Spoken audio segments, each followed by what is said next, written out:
이 마태라는 그 이름의 인물을 좀 살펴보려고 합니다. 사실은 이 마태복음을 기록한 사람이지요. 그런데 오늘 이 마가복음 2장 14절 말씀을 우리가 본문으로 살핀 이유는 무엇이냐면 이 마태의 원래 가지고 있는 이름이 여기에 기록이 되어 있기 때문에 제가 이 14절 말씀을 본문으로 삼았습니다. 이 마태라는 이 이름 사실은 마타티아라고 해서 그 이름의 뜻은 여호와의 선물이다라고 기록이 되어 있습니다. 헬라어로 이것을 이야기하면 마타이오스라고 이야기를 하고요.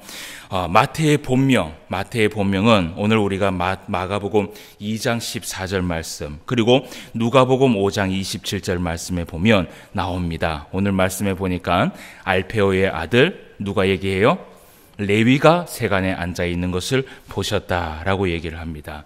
이 마태의 본명은 원래는 레위였습니다. 그래서 많은 신학자들이 얘기하기를 이 마태가 예수님께서 부르시기 전에는 레위라는 이름을 사용을 했고 그리고 예수님 앞에 부르심을 받았을 때에 이 이름을 마태라고 이야기하지 않았나라는 그런 이야기를 합니다. 어쨌든 이 마태의 본명이 레위라는 이름을 가지고 있고 그리고 예수님을 만나고 난 후에 마태라고 했을 때 여호와의 선물이다.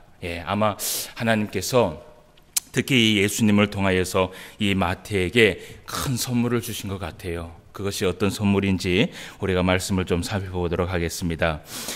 이 마태의 출신을 보면요, 가버나움 태생이라고 성경은 이야기합니다. 이 가버나움이 어디에 위치해 있냐면 비교적 인구가 많은 지역이에요. 이 인구가 많은 지역의 한 도시로서 무역의 통로라고 할 수 있는 아주 중요 도시입니다. 오늘날로 따지면은 부산 정도 될 것 같아요. 우리 한국의 5대 광역시입니까? 하여튼 그 광역시 중에 부산이 굉장히 크지요. 이 부산 같은 그 지역을 가버나움이라고 얘기할 수 있는데 그 가버나움이라는 곳에 부산처럼 세간이 자리하고 있었습니다. 아마 해변이 있었고 그리고 거기에서 무역이 아마 이 성황리에 있었기 때문에 분명히 거기에 이 세간이 자리하고 있었는 것 같아요. 그래서 이 가버나움에 그리고 그 중요 도시에 세간이라는 자리하고 있는 그곳에 이 마태가 태어났어요. 그리고 거기에서 자랐어요. 그런데 오늘 이 마태가 세간에 있는 이 가버나움에서 마태가 하는 일이 무엇이냐 하면 세금을 징수하는 세리였습니다. 여러분 오늘날 이 부산에 가면 세간에 가면 공무원들이 있지요. 이 공무원들이요 요즘은 아주 고급 공무원이지요. 그런데 이때 당시에도 사실은 고급 공무원은 맞습니다. 나라가 고용을 하고 그리고 국가 공무원으로서 사실은 돈을 많이 벌 수 있는 그러한 직업이었어요. 그런데 이 마태는요 똑같은 유대인입니다.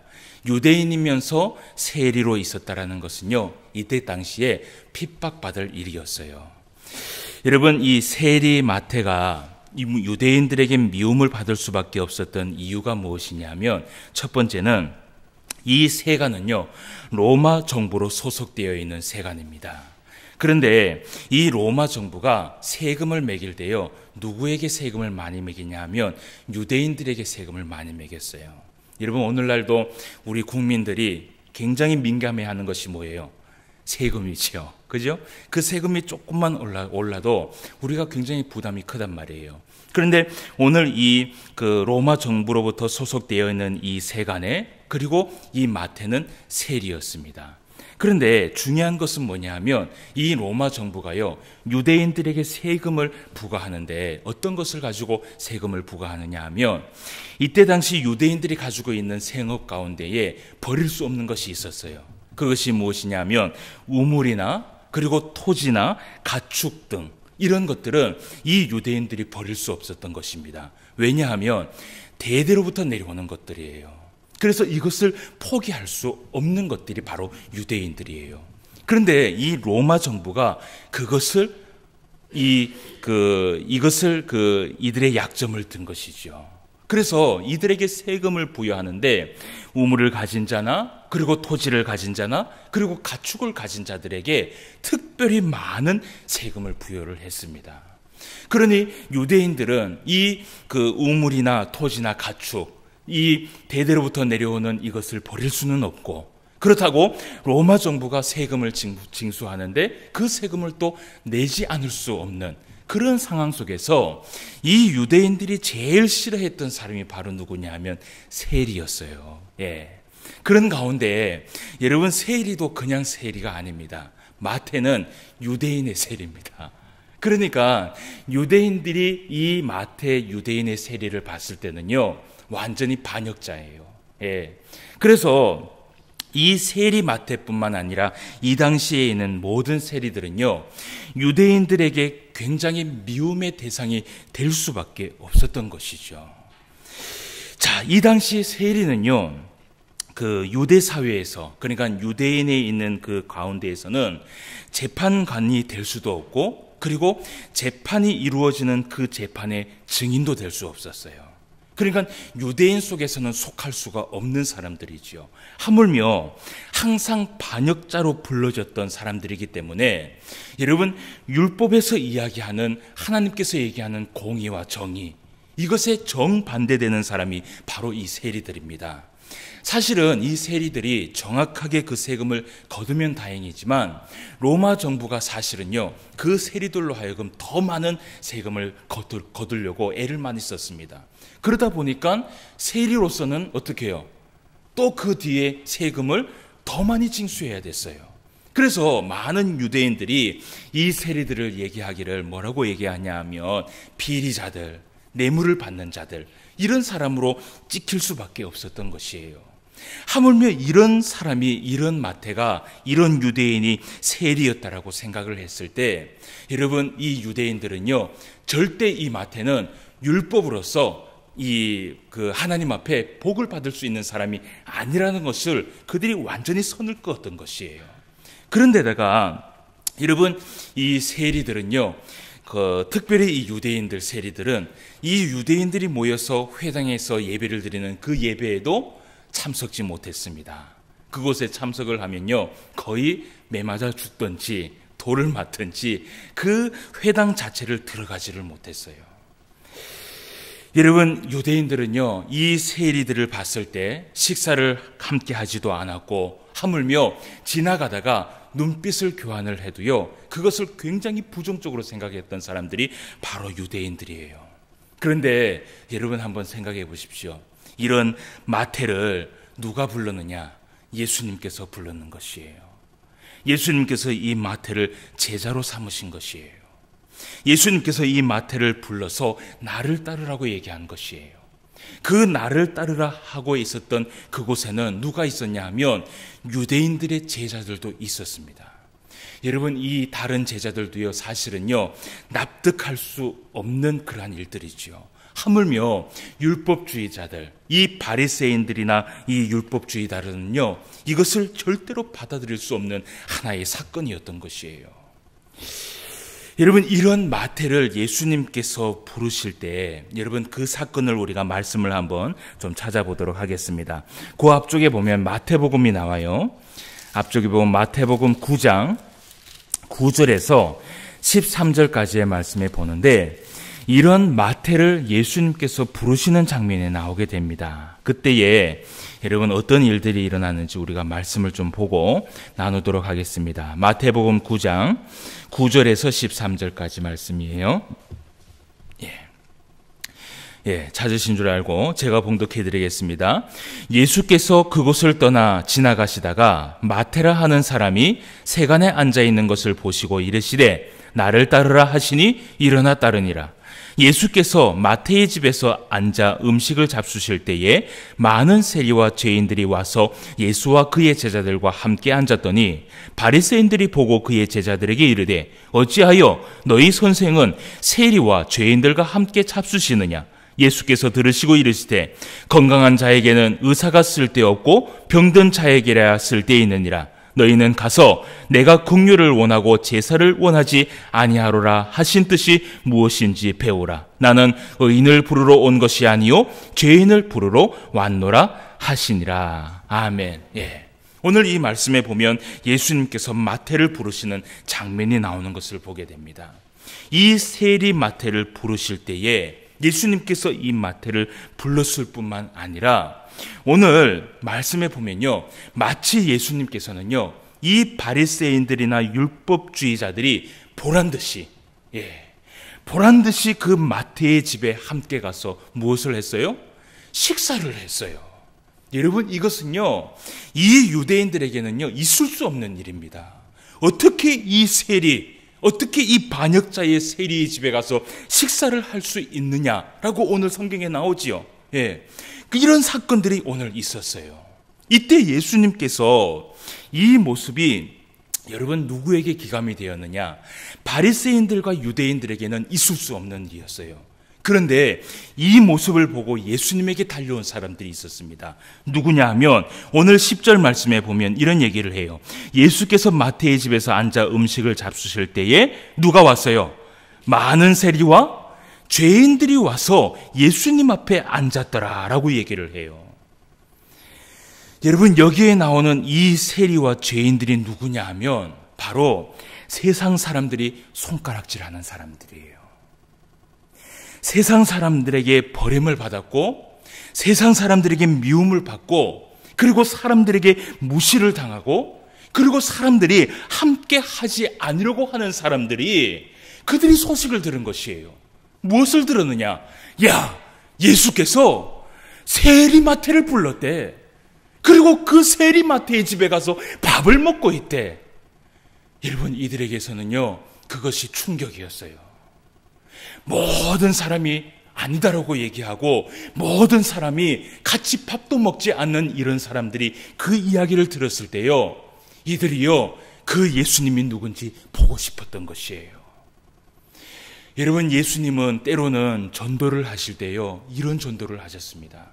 찾아가셔서 예수님께서 그 병의 몸을 낫게 해줄 때도 있었지만, 여러분, 사실은요, 예수님의 쫓아온 그 많은 사람들을 보면요, 사실은 예수님께서 전도한 그 사람들보다 더 많은 사람들이 예수님을 찾아왔어요. 그 이유가 무엇이냐 하면요, 버림받은 사람, 병든 사람, 세상 사람들이 업신여기는 그런 사람들에게 예수님이 다가갔을 때 그 이야기를 세상 사람들, 버림받은 사람들이 들은 것이에요. 여러분, 교회는요, 예수 그리스도의 몸이라고 이야기를 해요. 여러분, 교회는 이런 곳이 되어야 됩니다. 세상 사람들이 들었을 때, 버림받은 사람들이 들었을 때, 야, 교회가 이 사람들을 받아들이더라. 이런 사람들을 받아들이고, 이런 사람들을 사랑하고, 이런 사람들에게 식사를 대접하고, 이런 사람들에게 사랑을 대접하더라라는 그 소리를 누가 들어야 되냐 하면 오늘날 교회가 그 이야기를 들어야 돼요. 그런데 여러분, 오늘날 교회를 한번 보세요. 여러분, 이렇게 버림받은 사람들은 아직도요, 이 교회가 손을 뻗치지 못하고 있습니다. 오히려 명예를 가지고 있는 사람, 돈을 가지고 있는 사람을 오라고 얘기를 해요. 여러분, 오늘날 우리 교회도 문제지만 이단들이 문제입니다. 이 이단들이 왜 성경적으로 잘못됐냐 하면 특히 여러분, 신천지의 이 사람들을 한번 보십시오. 이 신천지의 이 사람들의 첫 번째 전도 대상에 배제된 사람이 누구냐 하면 장애인들, 늙은이들, 돈 없는 사람들, 버림받은 사람들, 이 사람들은 데리고 오지 말라고 이야기를 해요. 왜 그런지 알아요? 돈이 안 된다라는 것이에요. 그러면서 자기네들은 합리화합니다. 뭐라고 얘기하냐면 그들이 와서 하나님 앞에 영광을 돌릴 수 있겠느냐. 차라리 멀쩡한 사람을 데리고 와서 이 교회를 키우는 것이 하나님 앞에 영광이 된다라고 얘기하는 것이 바로 신천지들이에요. 그런데 여러분, 교회는 달라야 됩니다. 교회는요, 이런 죄인들이 들어오는 곳이 바로 교회가 돼야 돼요. 때로는 교회에 와서 술 냄새가 나고 담배 냄새가 나고, 그리고 교회에 와서 헌금을 못 내도 여러분, 이런 사람들이 와서 교회를 통하여서 사랑을 받고 이런 곳에 와서 예수님의 그 사랑을 느낄 때에 여러분 한번 보십시오. 이 마태가 예수님의 제자가 됐어요. 이 마태가 얼마나 하나님 앞에 귀하게 쓰임을 받았느냐. 여러분 신약 성경에서 제일 먼저 기록된, 제일 먼저 우리가 보고 있는 성경이 무엇이에요? 마태복음이에요. 제일 먼저 기록된 성경은 아니지만 우리가 신약 성경을 볼 때 제일 먼저 보는 것이 이 마태복음이에요. 여러분 성경을 우리가 기록을 할 때는요, 신약 성경과 구약 성경에 제일 먼저 기록된 것, 이것이 굉장히 중요하게 여깁니다. 특히 유대인들은 처음 먼저 된 것을 굉장히 중요하게 생각을 해요. 여러분 하나님께서 이런 마태를 세워주시고 이런 죄인을 세워주셨다는 것은 무엇이냐면 오늘날 교회가 이런 사람을 우선으로 두라는 것이에요. 저는 신포항 교회가요, 이런 사람들의 모임이 많아졌으면 좋겠어요. 여러분 사람을요 데리고 올 때 골라서 데리고 오지 마세요. 길을 가다가 정말 불쌍한 사람들이 있으면 그 사람들에게 복음을 전하십시오. 그리고 데리고 오십시오. 먹을 게 없으면 목사가 있는 것을 내놓더라도 그들에게 먹을 것을 줄 테니까 데리고 오세요. 그게 정말 예수님께서 원하시는 전도라는 것을 성경에서 이야기를 하고 있다는 것이에요. 자, 여러분 예수님께서 이렇게 마태를 불렀다라는 소식을 듣자 여러분 초청도 하지 않는 그들이 예수님을 보러 왔습니다. 예수님께서 마태에게 한 말은 무엇을 말했느냐? 그저 나를 따르라 라는 그 한마디뿐이었어요. 그런데 오늘 말씀에 나오는 이 마태와 세리들과 죄인들은요, 누구든지 자기들에게 이 한마디를 건네주기를 원했던 것이에요. 여러분 사실은 오늘날에도 예수님처럼 이렇게 누군가가 한마디 건네주기를 원하는 사람들이 분명히 있다라는 것입니다. 분명히 있다라는 것이에요. 그래서 성경에서 얘기하잖아요. 때를 얻든지 못 얻든지 예수 그리스도의 그 복음을 전하라는 것이에요.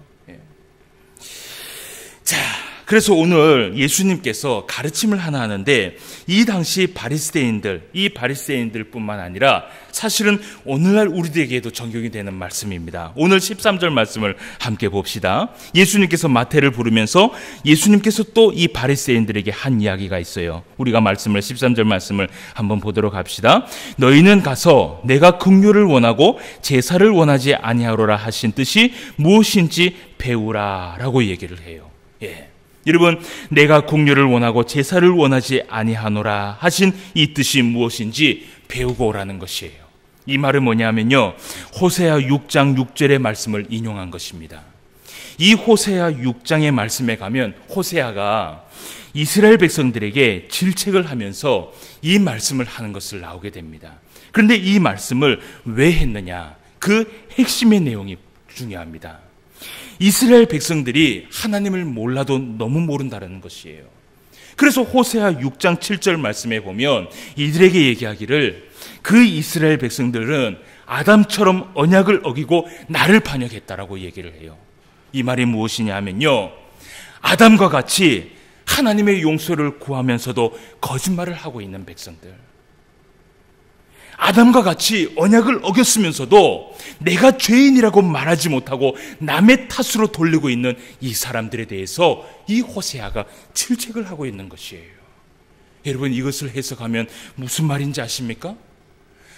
회개를 하기는 하지만 겸손함을 찾아볼 수 없다는 것이에요. 사랑을 외치기는 하지만 그 안에 행함이라는 것을 찾아볼 수 없다는 것이에요. 예배를 드리기는 하지만 그 예배를 통해서 삶의 변화는 찾아볼 수 없다는 것이에요. 그래서 예수님께서 바리새인들에게 얘기하기를 너희들이 배우고 올 것 안에 있다. 사랑을 얘기하고 예배를 얘기하고 경건함을 얘기하면서 너희들의 삶에 있는 것은 아무것도 없구나. 정말 예배를 사랑하고 정말 하나님의 말씀을 사랑하고 정말 그 언약을 지키려고 하는 그 삶을 살아가려면 제일 먼저 사랑하라는 것이에요. 누구든지 어떤 사람이든지 구별하지 말고 사랑하라는 것이에요. 이것이 예수님의 바리새인들에 대한 가르침이었던 것이에요. 여러분 이 말씀은요 우리에게 굉장히 큰 교훈이 됩니다. 우리도 마찬가지예요. 예배를 드리기는 하나 우리의 삶의 변화는 없어요. 사랑을 외치기는 하나 사랑하는 모습은 없어요. 하나님 앞에 내가 회개를 하지만 하나님 앞에 겸손함의 모습을 찾아볼 수가 없어요. 이런 우리들에게 예수님께서 얘기합니다. 오늘 이 말씀처럼 얘기를 해요. 내가 긍휼을 원하고 제사를 원하지 아니하노라 라는 이 말을 배우고 오라는 것이에요. 여러분, 예배도 중요하지만 정말 중요한 것은 사랑이에요. 한 영혼을 사랑하고 정말 한 죄인을 사랑하는 것, 그 예수님께서 이러한 것을 우리에게 보여주었다라는 것이에요. 여러분, 우리가 신앙생활을 하다 보면요, 이런 이야기를 자주 합니다. 나 같은 죄인에게 하나님께서 은혜를 베풀어 주셨다라고 이야기를 해요. 그 말 많이 하죠. 저도 늘 하는 이야기예요. 나 같은 죄인에게 하나님께서 얼마나 은혜를 베풀어 주셨는지 내가 오늘도 그 은혜 때문에 살아간다라고 고백을 해요. 그런데 여러분, 우리가 그 고백을 하면서도요, 사실은 하나님의 그 진실한 사랑을 많은 사람들에게 우리가 베풀지 못한다라는 것이에요. 마태도요, 사실은 똑같은 삶을 살았습니다. 이 마태가 마태복음 10장 3절 말씀에 한번 봅시다. 마태복음 10장 3절 말씀에 보면 12제자의 이름을 기록한 곳이 여기에 나와요. 그런데 이 마태가요, 12제자의 이름을 부르면서 항상 자기 자신을 뭐라고 얘기했냐 하면 세리 마태라고 기록을 했어요. 여러분, 사실은 마태가 제일 아마 듣기 싫었던 말이 뭐냐 하면 세리라는 말이었을 거예요. 그런데 왜 마태가 마태복음을 기록하면서 세리 마태라고 이야기를 했을까요? 그것은 무엇이냐 하면 세리라는 이 죄인, 세상 사람들은 다 업신여기고 세상 사람들은 다 그렇게 멀리하는 그 죄인을 하나님께서 불러주었다라는 것이에요. 하나님께서 은혜를 베풀어 주었다라는 거예요. 예수님께서 제자로 삼아 주었다라는 것을 너무나 이 마태가 감사해서 늘 삶을 살아가면서 자기는 뭐라고 얘기했냐면 나는 세리 마태야. 그런데 예수님의 제자야 라고 얘기를 했다는 거예요. 여러분, 이게 무슨 말인지 알아요? 똑같은 것이에요. 나는 하나님 앞에 죄인입니다. 그런데 오늘도 그 은혜 때문에 내가 살아가고 있습니다 라고 고백하는 것과 마태가 나는 세리 마태입니다 하는 것과 똑같다라는 것이에요. 여러분, 이 마태는 평생 이렇게 살아갔습니다. 자기의 이 죄값을 하나님 앞에 늘 기억하면서 내가 하나님 앞에 받은 그 은혜가 얼마나 큰 것인지를 이 마태는 생각하면서 자신의 사역을 다 했던 사람이에요. 여러분, 이 마태는요, 예수님에게 사실은 성경의 기록을 보면요, 다른 제자들은 예수님에게 질문을 한 게 참 많이 있어요. 근데 마태가 기록한 책에 보면요, 예수님에게 질문한 사건이 하나도 없습니다. 그만큼 이 마태는 묵묵한 사람이었어요.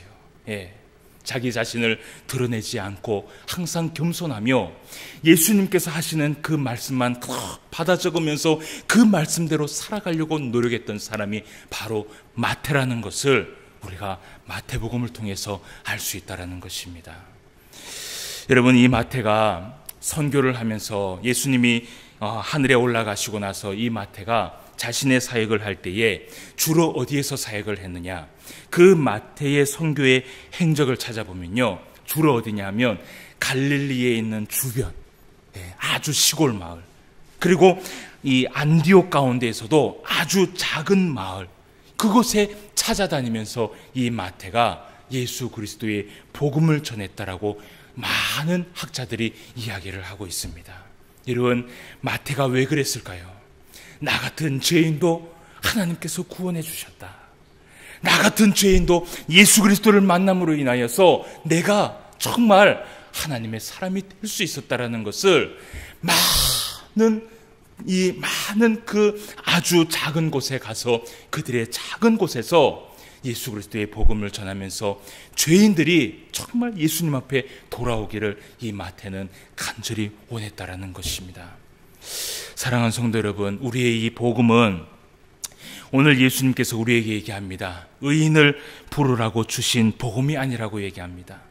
죄인을 부르고 상처나고 병든 자에게 나음을 주라고, 그렇게 우리에게 복음을 주었다라고 얘기를 합니다. 여러분, 우리가 이 마태를 통하여서 깨달을 수 있는 것은 무엇이냐 하면 소외된 사람들, 세상 사람들은 업신여기는 사람들, 그들은 바라보지 않는 그 사람들에게 우리의 그 참된 복음을 전해야 된다는 것을 이 마태를 통하여서 우리가 깨닫게 됩니다. 여러분, 우리가 말씀 한 군데를 보고 마치도록 하겠습니다. 마태복음 25장 말씀을 한번 찾아봅시다. 마태복음 25장 31절에서 46절까지의 말씀이에요. 마태가 기록한 내용인데, 자, 우리가 이 말씀을 한번 보도록 합시다. 자, 31절 말씀입니다. 인자가 자기 영광으로 모든 천사와 함께 올 때에 자기 영광의 보좌에 앉으리니 모든 민족을 그 앞에 모으고 각각 구분하기를 목자가 양과 염소를 구분하는 것 같이 하여 양은 그 오른편에 염소는 왼편에 두니라. 그때의 임금이 그 오른편에 있는 자들에게 이르시되 내 아버지께서 복받을 자들이여 나와 창세로부터 너희를 위하여 예비된 나라를 상속받으라. 내가 줄일 때에 너희가 먹을 것을 주었고 목마를 때에 마시게 하였고 나그네 되었을 때에 영접하였고 헐벗을 때에 옷을 입혔고 병들었을 때에 돌보았고 옥에 갇혔을 때에 와서 보았느니라. 이에 의인들이 대답하여 이르되 주여 우리가 어느 때에 주께서 줄이신 것을 보고 음식을 대접하였으며 목마르신 것을 보고 마시게 하였나이까? 어느 때에 나그네 된 것을 보고 영접하였으며 헐벗은 것을 보고 옷 입혔나이까? 어느 때에 병드신 것이나 옥에 갇히신 것을 보고 가서 배웠나이까? 하리니 임금이 대답하여 이르되 내가 진실로 너희에게 이르노니 너희가 여기 내 형제 중에 지극히 작은 자 하나에게 한 것이 곧 내게 한 것이니라 하시고 또 왼편에 있는 자들에게 이르시되 저주를 받은 자들아 나를 떠나 마귀와 그의 사자들을 위하여 예비된 영원한 불에 들어가라. 내가 줄일 때에 너희가 먹을 것을 주지 아니하였고 목마를 때에 마시게 하지 아니하였고 나그네 되었을 때에 영접하지 아니하였고 헐벗을 때에 옷 입히지 아니하였고 병들었을 때에 옥에 갇혔을 때에 돌보지 아니하였느니라 하시니 그들도 대답하여 이르되 주여 우리가 어느 때에 주께서 줄인 것이나 목마르신 것이나 나그네 된 것이나 헐벗은 것이나 병드신 것이나 옥에 갇히신 것을 보고 공양하지 아니하더니까? 이에 임금이 대답하여 이르되 내가 진실로 너희에게 이르노니 이 지극히 작은 자 하나에게 하지 아니한 것이 곧 내게 하지 아니한 것이니라 하시리니 그들은 영벌에 의인들은 영생에 들어가리라 하시니라. 아멘. 기도하도록 하겠습니다. 하나님 아버지, 지극히 작은 자에게 한 그 모든 것이 우리 예수님에게 하신 것이라고 성경은 이야기하고 있습니다. 우리 예수님은 그것을 기억하였다가 나중에 마지막 때에 우리들을 불러 모았을 때에 그 행한 모든 것을 기억하시면서 우리에게 은혜의 면류관을 베풀어 주신다라고 오늘 성경은 이야기하고 있습니다. 아버지 하나님, 오늘 우리가 이 말씀을 통하여서 기억할 것은 우리가 정말 하나님의 그 사랑을 외치면서 사랑을 베풀고 있는지, 우리가 참된 예배를 드리면서 그 예배 가운데 그 행함 가운데 정말 그 말씀대로 순종하며 살아가고 있는지 다시 한번 우리의 자신을 살필 수 있도록 인도하여 주시옵소서. 우리의 삶과 우리의 자신이 정말 헐벗고 외롭고 쓸쓸한 자들에게 우리가 손을 내밀고 있는지 다시 한번 기억하게 하여 주시옵시고, 그들에게 한 그 모든 것이 예수님에게 한 것이라고 말씀하였듯이 우리의 삶에 그들을 바라보고 그들을 사랑하고 그들에게 긍휼을 베풀어 줄 수 있는 우리의 삶이 되게 하여 주시옵소서. 마태가 평생 살아가면서 그들을 바라보며 그들에게 사역을 하면서 그들에게 복음을 전하였던 것처럼 그 마태의 그 삶을 우리 하나님께서 기억하사 이렇게 성경 가운데 신약 성경에서 가장 먼저 그 성경을 펴서 보게 하시고 이 성경을 통하여서 오랜 시간 동안 많은 후손들이 이 말씀을 통하여서 은혜를 받게 하여 주시니 감사함을 드립니다. 이 말씀을 통하여서 은혜 받게 하시고 오늘도 하나님의 그 말씀 앞에 순종하며 나아가는 우리 모두가 되게 하여 주시옵소서. 인도하여 주심을 감사함을 드리며 모든 말씀 예수님의 이름으로 기도드리옵나이다. 아멘. 찬송